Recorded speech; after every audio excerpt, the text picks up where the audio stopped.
السلام علیکم ناظرین حضرات، چینل کو ابھی سبسکرائب نہیں کیا ہے تو چینل کو سبسکرائب کر لیجئے، ساتھ میں بیل آئیکن ضرور دبا دیجئے تاکہ آنے والی ویڈیو کی نوٹیفیکیشن آپ کو ملتی رہے۔ پر دستک دیں تو انبیاء کرام علیہم السلام کے نقش پا کو تلاش کریں، انشاءاللہ حوصلہ بھی ملے گا اور مصیبت سے نکلنے کا سامان بھی انشاءاللہ میسر ہوگا۔ میں نے سورہ انبیاء کی جس آیہ کریمہ کی تلاوت کا شرف حاصل کیا ہے، اس میں پروردگار جل جلالہ حضرت یونس علیہ السلام کی حیات طیبہ کے ایک واقعے کا ذکر فرماتا ہے۔ حضرت یونس علیہ السلام قوم کو فلاح کی طرف بلاتے، توحید کی طرف بلاتے، کامیابی اور کامرانی کی طرف بلاتے،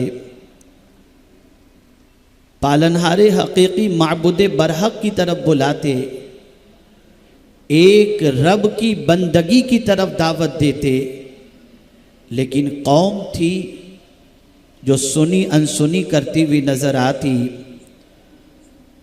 اور حضرت یونس علیہ السلام کی دعوت کو قبول کرنے سے گریز کرتی۔ حضرت یونس علیہ السلام نے بیشتر سال ان کے پیچھے خرچ کیے اور بے شمار مصائب کو جھیلتے ہوئے بغیر کسی حرص و طمع کے صرف قوم کے فائدے کے لیے، انسانوں کی فلاح اور بہبودی کے لیے وہ دعوت دیتے رہے۔ جب قوم نے بالکل توجہ نہ دی تو حضرت یونس علیہ السلام نے یہ ارادہ کیا کہ اب ایسی بستی میں رہ کر کے کیا فائدہ جس بستی میں رہنے والے لوگ اللہ کی طرف آنے کے لیے تیار نہ ہوں، دین کی دعوت کو قبول کرنے کے لیے تیار نہ ہوں، اپنی کامیابی اور کامرانی کو سمجھنے کے لیے تیار نہ ہوں۔ تو حضرت یونس علیہ السلام شہر چھوڑ کر جانے کا ارادہ کرتے ہیں اور اسی ارادے سے نکلتے ہیں۔ ایک کشتی موجود تھی، اس کشتی میں سوار ہو جاتے ہیں۔ میرے پیارے آقا صلی اللہ تعالی علیہ وسلم کے پیارے دیوانوں، یہ بات ذہن میں رکھیں کہ اللہ کے فرستادہ پیغمبر مایوس ہو کر کے نہیں جا رہے تھے۔ ان کا مزاج، ان کی سوچ، ان کی فکر شاید یہی رہی ہوگی کہ کسی دوسری بستی میں جا کر دعوت و تبلیغ کے فرائض کو انجام دیا جائے۔ آپ نکلتے ہیں، لیکن جس کشتی میں آپ سوار ہوتے ہیں اتفاقیہ سمندری طوفان آتا ہے اور اس موقع پر وہ کشتی ہچکولے کھانے لگتی ہے۔ میرے پیارے آقا صلی اللہ تعالی علیہ وسلم کے پیارے دیوانوں، کشتی بھری ہوئی تھی۔ کئی تفسیریں اس کی موجود ہیں، لیکن میں وہ تفسیر بیان کرتا ہوں جس میں کافی احتیاط کا پہلو موجود ہے۔ تو حضرت یونس علیہ السلام اس کشتی میں سوار تھے۔ اللہ اکبر! میرے پیارے آقا صلی اللہ تعالی علیہ وسلم کے پیارے دیوانوں، کشتی کھچا کھچ بھری ہوئی تھی۔ جب کشتی ہچکولے کھانے لگتی ہے، ڈگمگانے لگتی ہے، تو کشتی کے اندر موجود جو ملاح تھے وہ جانتے تھے کہ کس طریقے سے کشتی کو کنارے لگایا جا سکتا ہے اور کشتی کب جو ہے وہ اس طریقے سے طوفان کے شکار ہوتی ہے اور اس کی ترکیب کیا ہے۔ تو انہوں نے قرآن اندازی کی اور یہ کہا کہ جس کا نام قرے کے اندر نکل جائے اس کو کشتی سے دریا میں اتار دیا جائے۔ اتفاق سے 3 مرتبہ قرآن نکالا، قرآن اندازی ہوئی اور تینوں مرتبہ حضرت یونس علیہ السلام کا نام آیا۔ تو حضرت یونس علیہ السلام کشتی سے دریا کی طرف آئے۔ رات کی تاریکی تھی اور پھر سمندر کی بھی تاریکی تھی۔ اللہ اکبر! توجہ چاہوں گا، پروردگار اپنے بندوں کی حفاظت فرمانا چاہے تو کس شان سے حفاظت فرماتا ہے۔ آپ ذرا سوچو، کشتی سے حضرت یونس علیہ السلام دریا کے اندر آ جاتے ہیں، اللہ نے ایک مچھلی کو حکم دیا میرے یونس کو اپنے اندر لے لو. وہ مچھلی نے منہ کھولا. وہ مچھلی کتنی بڑی رہی ہوگی جس میں حضرت یونس علیہ السلام آ گئے. آپ ذرا سوچو, حضرت یونس علیہ السلام اس مچھلی کے پیٹ کے اندر تشریف لے گئے, اور وہاں جانے کے بعد تاریکی تو تھی ہی, دریا کی تاریکی, آسمان کی دریا کی تاریکی, اور پھر آسمان کی تاریکی, اور ساتھ ہی ساتھ اس تاریک کوٹڑی کے اندر جو مچھلی کے پیٹ کے اندر تھی وہاں آپ تشریف لے جاتے ہیں. لیکن اللہ اکبر, کم و بیش 40 روز تک حضرت یونس علیہ السلام مچھلی کے پیٹ میں رہے. لیکن قرآن مقدس کہتا ہے کہ پروردگار جل جلالہ کے فرستادہ پیغمبر مچھلی کے پیٹ میں رہنے کے بعد اللہ رب العزت جل جلالہ کی تسبیح کرتے ہیں. ایک دن نہیں کرتے, 2 دن نہیں کرتے, 40 روز تک اس مچھلی کے پیٹ کے اندر رہتے ہوئے کہتے ہیں. قرآن کہتا ہے فنادا فی الظلمات اللہ الہ الا انت سبحانک انی کنت من الظالمین. اللہ اکبر, انہوں نے مچھلی کے پیٹ میں رہتے ہوئے اللہ کی تسبیح کی, اللہ کی بڑائی بیان کی, اللہ کے معبود ہونے کے حوالے سے کہا, اللہ کا ذکر کیا. میرے پیارے آقا صلی اللہ تعالی علیہ وسلم کے پیارے دیوانوں, آپ ذرا سوچیں, مچھلی کے پیٹ میں 40 روز تک رہنے والے حضرت یونس علیہ السلام پر اللہ نے کتنا کرم فرمایا کہ اس تسبیح کے بدولت اللہ نے حضرت یونس علیہ السلام کی دعا کو قبول فرمائی. میں یہاں پر اس دعا کے جملے کے حوالے سے تھوڑی سی توجہ چاہوں گا.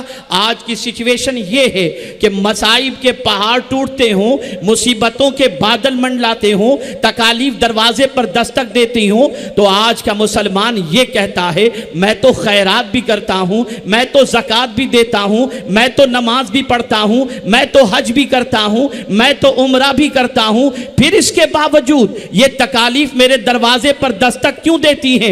اس وقت آج کے انسان کو اپنی نیکیاں یاد آتی ہیں, اپنی پرہیزگاری یاد آتی ہے, اپنا تقوی یاد آتا ہے, اپنی عبادت یاد آتی ہے. لیکن اللہ کے فرستادہ پیغمبر ایسی سچویشن میں کہ اللہ کی بارگاہ کے اندر جب غموں سے نجات پانا ہو تو مانگنے کا سلیقہ عطا کرتے ہیں, سوچ عطا کرتے ہیں, فکر عطا کرتے ہیں. قرآن کہتا ہے کہ سب سے پہلے حضرت یونس نے کیا کہا؟ لا الہ الا انت, نہیں ہے کوئی معبود مگر تو, اے میرے پروردگار تو ہی معبود برحق ہے, تو ہی پالنہار حقیقی ہے, تو ہی معبود برحق ہے. یہ سر جھکے گا تیری بارگاہ کے اندر, تو ہی قادر مطلق ہے. اور اس کے بعد انہوں نے کہا سبحانکا, پاکی ہے تیرے لیے, پاکی ہے تیرے لیے.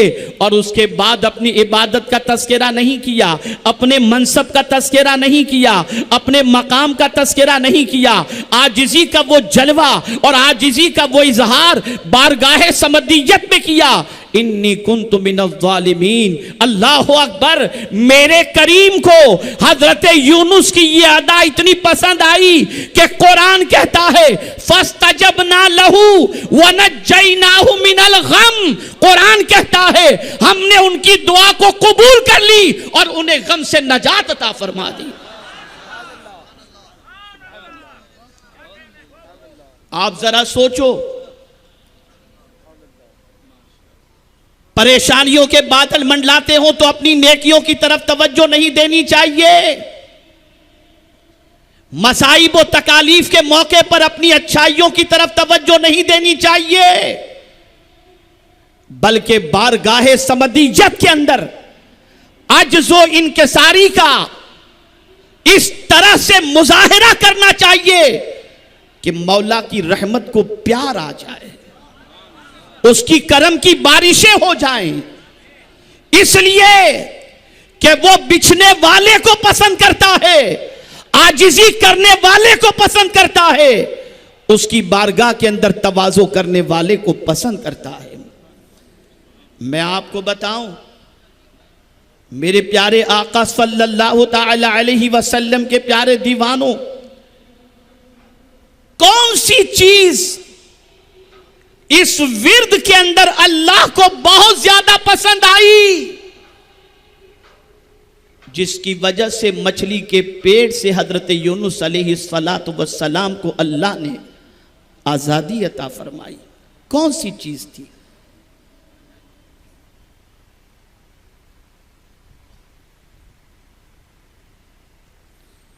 قرآن پڑھیں، پروردگار جل جلالہ نے اس کی وضاحت فرما دی سورہ صافات کے اندر، لولا انہو کان من المسبحین للبث فی بطنہ الی یوم یبعثون۔ اگر وہ تسبیح کرنے والے نہ ہوتے تو قیامت تک انہیں مچھلی کے پیٹ میں رکھا جاتا۔ اللہ کی تسبیح، اللہ کی پاکی، اللہ کی بڑائی جب کوئی بیان کرتا ہے تو اس کی رحمت کو بڑا پیار آتا ہے، اسے تسبیح بہت پسند ہے۔ اس کی پاکیزگی کوئی بیان کرے تو اس کی رحمت نچھاور وہ کر دیتا ہے۔ میرے پیارے آقا صلی اللہ تعالی علیہ وسلم کے پیارے دیوانوں، دنیا میں کون سی مخلوق ایسی ہے، کون سی شے ایسی ہے جسے روزی اس بنا پر نہ ملتی ہو کہ وہ میرے رب کی تسبیح کرتی ہے؟ قرآن کہتا ہے تسبح لہ السماوات السبع والارض ومن فیہن وَإِن مِّن شَيْءٍ إِلَّا يُسَبِّحُ بِحَمْدِهِ۔ جو کچھ زمین میں ہے، جو کچھ آسمان میں ہے، ہر شے اللہ کی تسبیح بیان کرتی ہے، اس کی حمد بجا لاتی ہے۔ لیکن قرآن نے آگے فرما دیا وَلَٰكِن لَا تَفْقَهُونَ تَسْبِيحَهُمْ، تم ان کی تسبیح کو سمجھ نہیں سکتے۔ آج اگر چونٹی کو اس کے بل میں روزی مل جاتی ہے، بھوکا پرندہ گھر سے نکلتا ہے اور شام کو شکم سیر ہو کر کے لوٹتا ہے، تو اس کی وجہ یہ ہے کہ جب وہ نکلتے ہیں تو اللہ کی تسبیح کرتے ہوئے، اور جب لوٹتے ہیں تو اللہ کی تسبیح کرتے ہوئے لوٹتے ہیں۔ ہم اس رب کے ماننے والے ہیں۔ تسبیح کیا مطلب اس کا؟ کبھی اپنے رب کی شان بھی تو سمجھو۔ جس کا کلمہ ہم پڑھ رہے ہیں، جس کو معبود مان رہے ہیں، اس کی طاقت کا عالم کیا ہے؟ آپ ذرا غور کریں، ہر رجب المرجب کی 27ویں شب کو سرکار مدینہ صلی اللہ تعالی علیہ وسلم کے سفر معراج کا تذکرہ ہم کرتے ہیں، اور شب معراج بڑے اہتمام کے ساتھ ہم مناتے ہیں۔ میرے رب کو یہ علم ہے کہ محبوب جب سفر معراج سے لوٹے گا تو لوگ اس کے سفر پر اعتراض کریں گے کہ یہ کیسے ممکن ہے کہ رات کے مختصر سے حصے میں اتنا طویل سفر ایک انسان طے کر لے؟ تو میرے کریم نے اس کے جواب میں جواب کا آغاز بھی اور سفر معراج کا آغاز بھی جس لفظ سے فرمایا، ہم اسے سنتے بھی ہیں، پڑھتے بھی ہیں، اور بہت ساروں کو وہ آیت یاد بھی ہے کہ سفر معراج کا تذکرہ جب کیا جاتا ہے تو یہی تو پڑھا جاتا ہے سبحان الذی اسری بعبدہ لیلا من المسجد الحرام الی المسجد الاقصی۔ پاک ہے وہ ذات، ہر عیب سے پاک ہے، ہر کمی سے پاک ہے، ہر نقص سے پاک ہے۔ وہ اتنی قوت والا ہے کہ میں تو جب اس حوالے سے پڑھ رہا تھا، حضرت یونس علیہ السلام سے تو مان توجہ گئی اس طرف کہ رب بھی اپنے نبیوں کو رکھتا ہے تو کہاں کہاں رکھتا ہے، اور پھر کس کس طریقے سے اپنے فرستادہ پیغمبر کو اٹھاتا ہے تو کس شان سے اٹھاتا ہے۔ حضرت ابراہیم کو 40 دن تک آگ کے اندر رکھا، لیکن وہ آگ بن گئی۔ حضرت یوسف علیہ السلام کنویں میں تشریف لے گئے، حضرت اسماعیل علیہ السلام چھری کے نیچے آئے، حضرت یونس علیہ السلام مچھلی کے پیٹ میں، لیکن آپ ذرا دیکھیں تو صحیح، کہیں کہا جا رہا ہے کذالک ننجی المؤمنین، کہیں کہا جا رہا ہے کذالک نجزی المحسنین۔ پتہ یہ چلا تم ثابت قدمی کا مظاہرہ کرو، اس رب کے ماننے والے ہو جو پاک ہے، اس کی تسبیح بیان کرو، ہر پریشانی سے تمہارا قدرت، تمہارا قادر تمہیں نکال دے گا، کمزور نہیں ہے۔ ہمارے رب کے قبضے میں سب کچھ ہے، زمین کا مالک وہ ہے، آسمان کا مالک وہ ہے، کسی کی مجال نہیں کہ اس کی اجازت کے بغیر کوئی اثر کر سکے، سب مؤثر اس وقت ہوتے ہیں جب میرا پروردگار جل جلالہ چاہتا ہے۔ وہ قادر مطلق ہے، پاک ہے،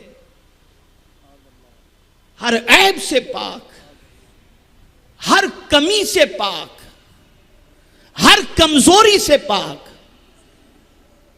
میرے پیارے آقا صلی اللہ تعالی علیہ وسلم کے پیارے دیوانوں، تسبیح سے متعلق اگر قرآن مقدس کی آیات کا مطالعہ کیا جائے تو میں یہ سمجھتا ہوں کہ ہر غم کے لیے قرآن مقدس میں تسبیح کا حکم آپ کو ملے گا۔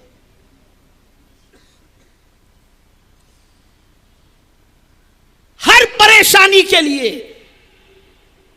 ارے میں آپ کو میرے آقا صلی اللہ علیہ وسلم کا ایک عمل بتاؤں،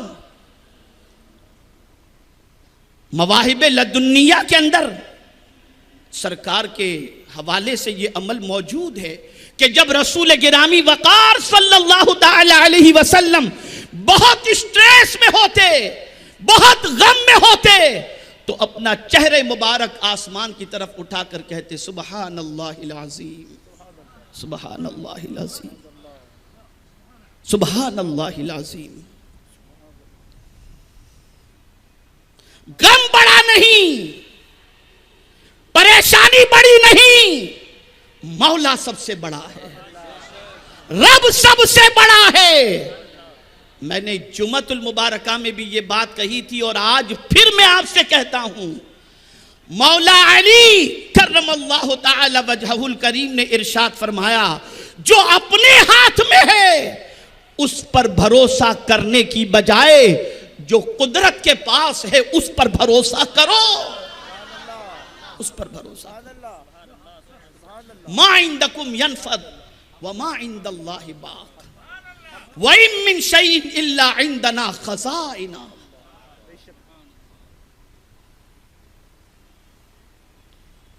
آپ ذرا سوچیں، رسول گرامی وقار صلی اللہ تعالی علیہ وسلم ہدایت کے پھول لے کر نکلتے، پیار کا پیغام لے کر نکلتے، جنت کا مزدہ جاں فضا لے کر نکلتے، بشارت لے کر کے نکلتے، بھلائیوں کی دعوت لے کر نکلتے،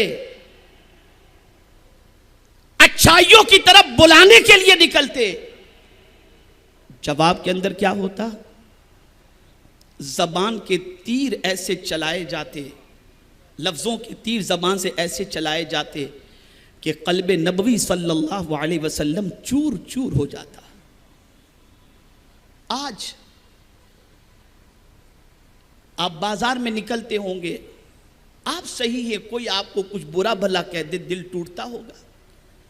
سوسائٹی میں آپ رہتے، کبھی کسی پڑوسی نے کچھ کہہ دیا، کبھی رشتہ دار نے کہہ دیا، کبھی کسی جاننے والے نے کہہ دیا، کسی انجان نے کچھ کہہ دیا، دل ٹوٹتا ہے۔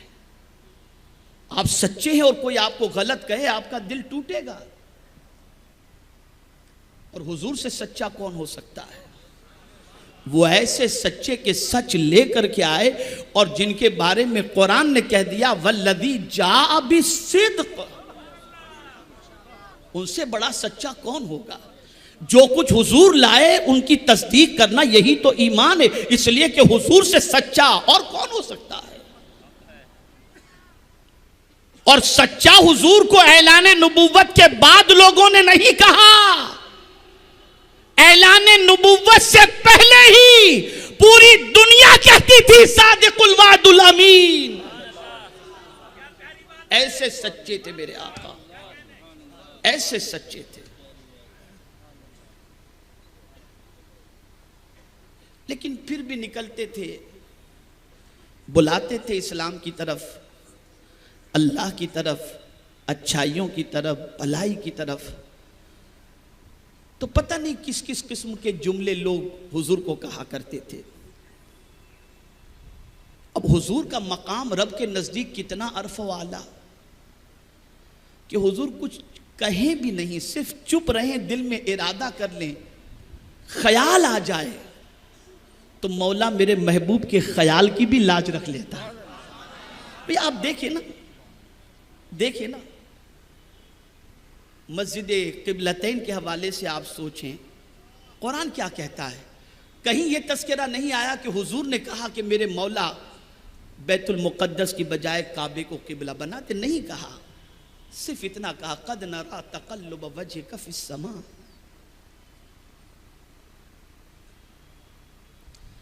فلنولینک قبلۃ ترضاها۔ کہا نہیں حضور نے، صرف آسمان کی طرف دیکھا تو مولا اپنے حبیب کی منشا کے مطابق فرما دیا تم جدھر رخ کر دو ہم اسی کو قبلہ بنا دیں گے۔ کیا پیار ہے اپنے محبوب سے، ایسے سچے رسول جب بھلائی کی دعوت دینے نکلتے تو انہیں کیا نہیں کہا گیا، کیا کچھ ان کو نہیں ستایا گیا۔ لیکن اب آپ دیکھیں ایک سچے انسان کو اگر کچھ کہا جائے تو دل تو چھلنی ہونا ہے نا۔ تو حضور صلی اللہ علیہ وسلم کے قلب اطہر کو تکلیف پہنچی تو اب وہاں قلب کی تسکین کا سامان میرے کریم نے عطا فرمایا۔ کیا سامان دیا؟ وَلَقَدْ نَعْلَمُ أَنَّكَ يَضِيقُ صَدْرُكَ بِمَا يَقُولُونَ فَسَبِّحْ بِحَمْدِ رَبِّكَ وَكُن مِّنَ السَّاجِدِينَ۔ تمہارا دل جو ان کی باتوں سے دکھتا ہے میرے محبوب، ایسا نہیں کہ میں نہیں جانتا، میں ضرور جانتا ہوں، بس میرے محبوب تم اپنے رب کی تسبیح کرو۔ یعنی جب تمہارا دل دکھے تو دکھانے والے کو نہ دیکھو، اللہ کی تسبیح کرو، وہ تمہارے قلب کو سکون کی دولت عطا فرما دے گا۔ اس کی تسبیح کرو، اس کی پاکی بیان کرو، اس کا ذکر کرو، سبحان کی رٹ لگا دو، سبحان اللہ و بحمدہ کی رٹ لگا دو۔ وہ کریم اتنا خوش ہوگا کہ تمہارے غم کو راحت کے اندر تبدیل فرما دے گا، اس لیے کہ وہ ہر عیب سے پاک ہے، بے نیاز ہے۔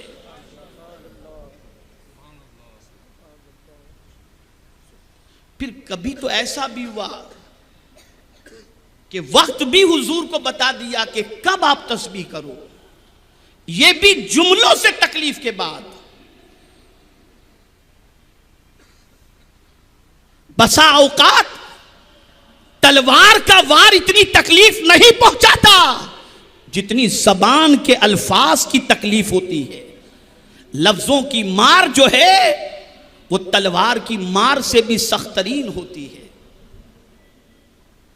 یہاں بھی قرآن نے حضور سے کہا فَاصْبِرْ عَلَى مَا يَقُولُونَ وَسَبِّحْ بِحَمْدِ رَبِّكَ قَبْلَ طُلُوعِ الشَّمْسِ وَقَبْلَ الْغُرُوبِ۔ آپ اندازہ لگائیے کہ صبر کرو ان باتوں پر جو آپ کو یہ کہہ رہے ہیں، اور سورج نکلنے سے پہلے اور سورج کے غروب ہونے سے پہلے اللہ کی تسبیح کرو۔ آپ جانتے ہیں میرے آقا تاجدار کائنات ارواحنا فداہ صلی اللہ علیہ وسلم کی بارگاہ کے اندر تنگی رزق کی شکایت لے کر ایک صحابی حاضر ہوئے تو میرے آقا صلی اللہ تعالی علیہ وسلم نے فرمایا وہ تسبیح کیوں نہیں پڑھتے جو فرشتوں کی ہے، جس تسبیح کی وجہ سے اللہ روزی عطا فرماتا ہے؟ وہ کون سی تسبیح ہے؟ سبحان اللہ و بحمدہ سبحان اللہ العظیم۔ صبح صادق کے بعد سے لے کر طلوع شمس سے پہلے تک آپ جب فجر کی سنت پڑھ لیں اور فرض کے لیے اگر آپ کے پاس ٹائم ہے اور آپ نے ادا نہیں کیے تو آپ اس کے درمیان 70 ٹائمز 70 مرتبہ سبحان اللہ و بحمدہ سبحان اللہ العظیم پڑھیں، اللہ تنگدستی دور کر دے گا اور اس تسبیح کے عوض کے اندر میرا کریم روزی عطا فرمائے گا۔ ہمارا تو مزاج بھی ایک عجیب بن چکا ہے کہ جیسے آج کہتے چٹ منگنی پٹ بیا، ایسے کہتے ابھی دعا کی بس ابھی کام ہو جانا چاہیے۔ حضرت یونس علیہ السلام 40 دن تک پڑھتے رہے،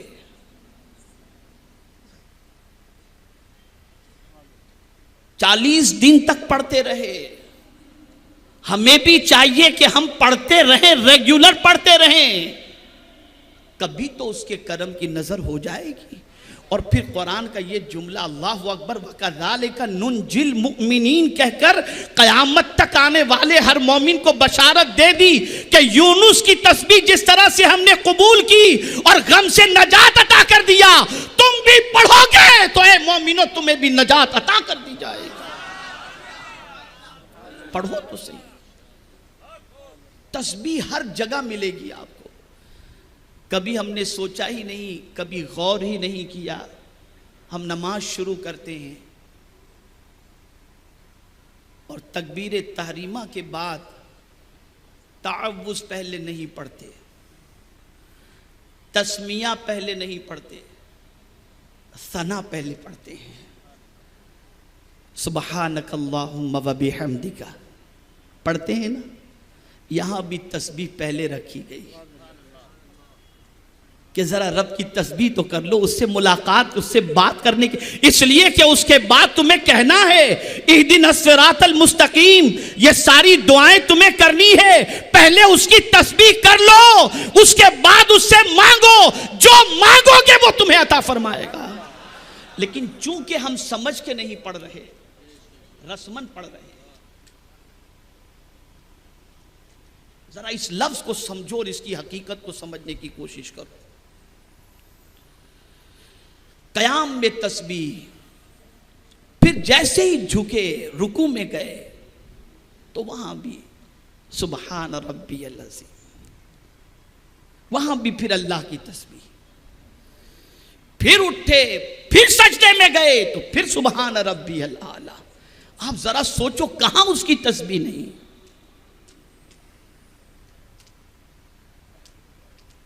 یہ تسبیح اللہ کے رسول صلی اللہ تعالی علیہ وسلم نے اپنی سنت بنا کر کے اپنی امت کو اس کی تعلیم عطا فرمائی تاکہ اللہ حضور کی امت کی تسبیح سے راضی ہو جائے اور پروردگار جل جلالہ خوش ہو کر حضور کی امت کو مالا مال فرما دے۔ آپ دیکھیں، ہم زبان مانگتے ہیں،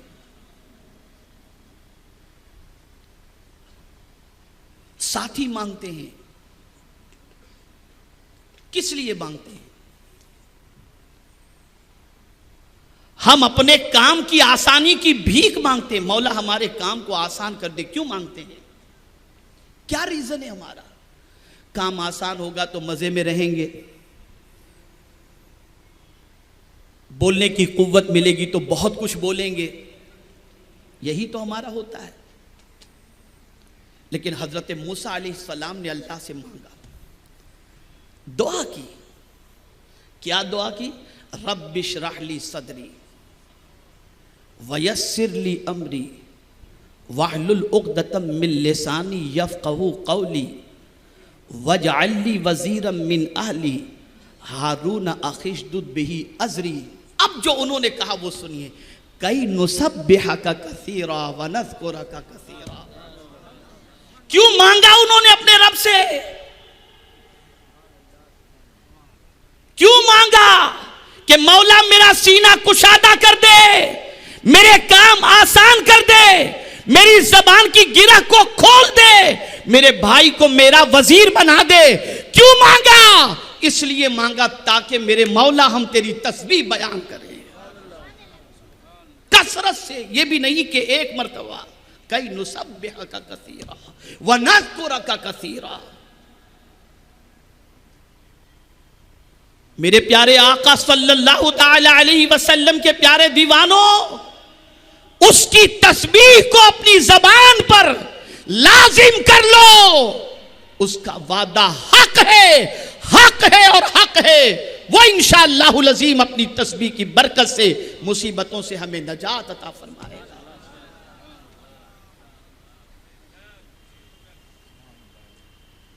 اب ایک آخری بات،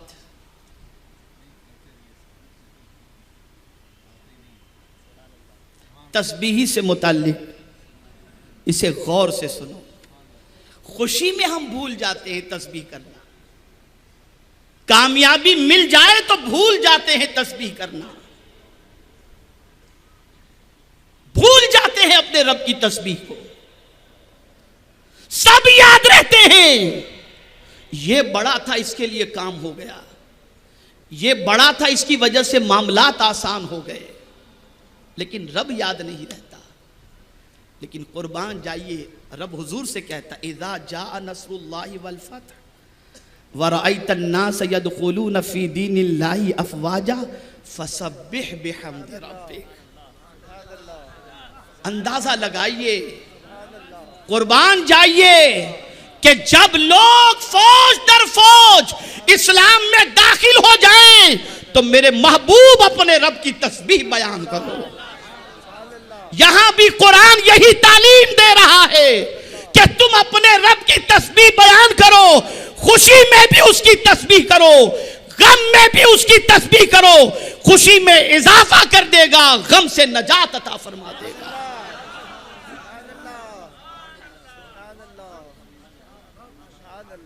اور پھر یہ نہیں، حضرت کے فرمانے پر میں ایک دو آیتیں اور عرض کر دیتا ہوں۔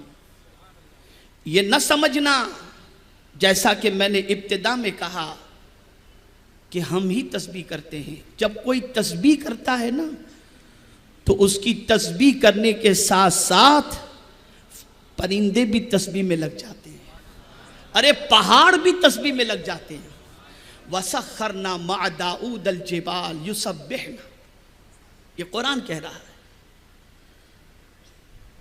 حضرت داؤد علیہ السلام جب اللہ کی تسبیح کرتے تو ان کے ساتھ ساتھ پہاڑ بھی اللہ کی تسبیح کرتے اور ان کے ساتھ ساتھ پرندے بھی اللہ کی تسبیح میں مصروف ہو جایا کرتے تھے۔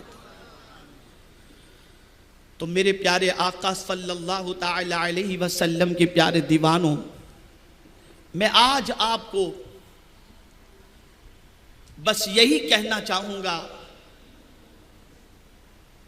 کہ جس رب کو ہم نے اپنا پالنہار حقیقی مانا ہے وہ ہر عیب سے پاک ہے، ہر کمزوری سے پاک ہے، وہ جو چاہے وہ کرے، اس سے کوئی پوچھنے والا نہیں، اور سب کچھ اس کے قبضے قدرت میں ہے۔ یہ یقین رکھیں، یہ عقیدہ رکھیں، اور اس عقیدے کے ساتھ ساتھ میں آپ سب سے کہوں گا کہ آج سے جب اپنے گھر آپ جائیں تو اپنے گھر والوں کے ساتھ مل کر کوشش کریں کہ کم از کم 40 دن تک روزانہ آپ کے گھر میں آیت کریمہ پڑھی جائے، اور کوشش کریں کہ یہ آیت کریمہ 1.25 لاکھ مرتبہ آپ کے گھر میں اس کا ختم ہو جائے، اور اس کے بعد حضرت یونس علیہ السلام کے وسیلے سے رب کی بارگاہ میں دعا کریں، میرا کریم حضرت یونس علیہ السلام کے صدقے میں غم سے نجات عطا فرما دے گا۔ کریں گے انشاءاللہ العظیم۔ اور صبح کے وقت تسبیح اللہ کو بہت پسند ہے، تو آپ سبحان اللہ و بحمدہ سبحان اللہ العظیم یہ پڑھتے رہیں کہ میرے پیارے آقا صلی اللہ تعالی علیہ وسلم کے پیارے دیوانوں، اس کی وجہ سے اللہ رب العزت جل جلالہ بہت ساری برکتیں رحمتیں عطا فرمائے گا۔ میرے پیارے آقا صلی اللہ علیہ وسلم کے پیارے دیوانوں، گزشتہ اجتماع میں میں نے آپ لوگوں کو سال بھر چند چیزوں کے حوالے سے میں نے تاکید کی تھی کہ آپ ان چیزوں پر توجہ دیں، اور آپ نے اس سلسلے میں کوشش کی تھی اور کر رہے ہیں۔ آج بھی میں آپ کو 5 چیزوں کی پریکٹس کرنے اور محنت کرنے کی سال بھر کے لیے میں تاکید کرتا ہوں۔ آپ اگر ریگولر کریں تو سبحان اللہ، ورنہ اگر آپ سال بھر بھی کریں گے تو اس کی برکتیں نظر آئیں گی، اور اس کے بعد پھر آپ کنٹینیوز کرنے کی کوشش کریں۔ پہلی چیز، اس وقت پوری دنیا میں ہم بدنام ہیں ایک چیز کو لے کر، کئی چیزیں ہیں، ان میں سے ایک چیز یہ بھی ہے، ہمارے محلے، ہمارے علاقے، ہماری بلڈنگ، ہمارے گھر کے باہر کچروں کا ڈھیر اور گندگی کا انبار لگا رہتا ہے، اور پھر ایک سوچ ہے ہمارے بھائیوں کی، ارے وہ پھینک دیتا ہے میں کیا کروں، اس نے کچرا ڈال دیا میں کب تک یہ کروں۔ نہیں، ہر شخص اپنی ذمہ داری کو محسوس کرے اور کوشش کرے کہ قطعی طور پر علاقے، محلے، گلیاں، بلڈنگ، گھر یہ کچروں کے ڈھیر نہ بنے، بلکہ مصطفیٰ جان رحمت صلی اللہ تعالی علیہ وسلم کے فرمان پر عمل کرتے ہوئے اپنے ایمان کی تکمیل کے لیے علاقوں کو صاف رکھے، کہ حضور صلی اللہ تعالی علیہ وسلم نے پاکیزگی کو آدھا ایمان فرمایا ہے۔ اب میں وعدہ بھی لوں گا، اکثر آپ جانتے ہیں کہ میں نہیں لیتا ہوں، اس لیے کہ مجھے ڈر لگتا ہے کہ خدا نخواستہ کوئی وعدہ خلافی کرے گا تو، لیکن یہ کام ایسا ہے کہ کسی کے لیے بوجھ نہیں ہے، آسان ہے۔ تو بتائیں آپ انشاءاللہ آج سے کوشش کریں گے؟ اب یہاں ایک چیز میں آپ کو بتا دوں، آپ چاہتے ہیں کہ اللہ محبت کرے؟ آپ بتائیں، اللہ آپ سے محبت کرے آپ چاہتے ہیں؟ چاہتے ہیں نا؟ میرے کریم نے فرما دیا، 2 عمل بتائے، ان اللہ یحب التوابین و یحب المتطہرین، بے شک اللہ توبہ کرنے والے اور پاک رہنے والوں سے محبت فرماتا ہے۔ تو گناہ سے توبہ کر کے دل کو صاف کرو، اور صاف صفائی کے ذریعے ظاہری صفائی کا اہتمام کر کے آپ ظاہر کو صاف کرو، ظاہر و باطن دونوں صاف ہوں گے، انشاءاللہ پروردگار ہم سے محبت فرمائے گا۔ ایک چیز تو یہ۔ دوسری چیز، اشاعت علم کے لیے کوشش کرو۔ آپ پڑھے لکھے ہو، علم کو پھیلاؤ، دوسروں تک علم پہنچاؤ۔ میں اسے بھی قرآن کی روشنی میں سمجھا دوں۔ فرشتوں نے بھی کیا کہا تھا، اللہ اکبر، جب رب نے خلیفہ بنانے کی بات کی تو سیدھا کہا نحن نسبح بحمدک، وہاں بھی تسبیح کی بات، اور پھر اعتراف ہوا، اعتراف کرتے ہیں کہ ہم نے پروردگار کی بارگاہ میں یہ کیا کہہ دیا، تو پھر عجز کا اظہار بھی کرتے ہیں، تو اسی سے کرتے ہیں سبحانک لا علم لنا، وہاں بھی لفظ سبحان، آپ ذرا دیکھیں تو صحیح، وہاں بھی سبحانک لا علم لنا الا ما علمتنا۔ تو حضرت آدم علیہ السلام کو جب پروردگار نے اسماء کے علم عطا فرمائے تو اسٹاپ نہیں کر دیا، وَعَلَّمَ آدَمَ الْأَسْمَاءَ كُلَّهَا ثُمَّ عَرَضَهُمْ عَلَى الْمَلَائِكَةِ، بغیر کسی اس کے فوراً فرشتوں کے سامنے پیش کر دیا گیا۔ یہاں سے یہ بات سمجھ میں آئی، سیکھو اور سکھاؤ، اور اس سے مراد آپ صرف یہ نہ لینا کہ میں آپ کو الف با تاسا سکھانے کی بات کر رہا ہوں، آپ جو بھی علم حاصل کریں اس علم کو دوسروں تک پہنچانے کی کوشش کر کے اپنے معاشرے سے جہالت کو دور کرنے کی کوشش کریں گے انشاءاللہ العظیم۔ دوسری چیز، تیسری چیز، پوری رات بلا وجہ جاگنے سے اپنے آپ کو روکیں. یہ ہمارے ہی محلے ہیں جہاں پر 4 بجے تک کھانا بھی ملتا ہے اور لوگ بھی نظر آتے ہیں. حضور نے پسند نہیں فرمایا. رب نے بھی اپنے محبوب کو منع فرمایا. یا ایھا المزمل قم اللیل الا قلیلا نصفہ. اس لیے یاد رکھو بغیر کسی وجہ کے شب بیداری نہ کیا کریں. آپ سوچیں کہ کیا روڈ ہی پر شب بیداری؟ میں کہتا ہوں گھر بیٹھ کر what's app, picture, movie, internet کسی میں بھی شب بیداری نہ کریں، اس لیے کہ اس سے آپ کی صحت پر اثر ہوگا اور آپ کی رات کی نیند بے پناہ عزیز ہے اللہ کو، اور اللہ نے رات بنائی ہے اس لیے تاکہ ہم اس کے اندر آرام کریں. یہ تیسری چیز ہو گئی. چوتھی چیز لغویات سے پرہیز کریں. بہت فضول وقت ہمارا گزر رہا ہے. میرے آقا صلی اللہ علیہ وسلم نے فرمایا اچھے مسلمان کے لیے یہی کافی ہے کہ وہ بےہودہ چیزوں کو چھوڑ دے.